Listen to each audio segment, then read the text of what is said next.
চলতি বছরের এইচএসসি ও সমমান পরীক্ষা বৃহস্পতিবার শুরু হচ্ছে।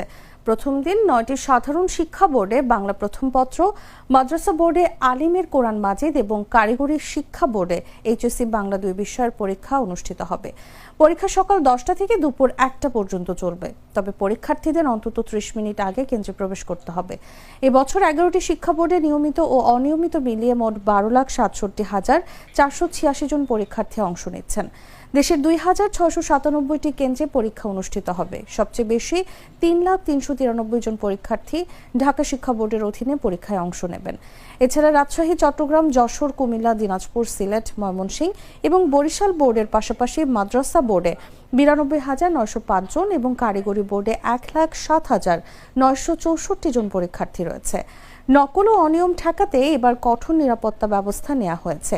সব কেন্দ্রে সিসিটিভি নজরদারি, প্রশ্নপত্রে বহুমাত্রিক নিরাপত্তা, কক্ষ পরিদর্শকের বাধ্যতামূলক উপস্থিতি এবং পুলিশের প্রহরায় প্রশ্নপত্র পরিবহনের নির্দেশনা দেওয়া হয়েছে।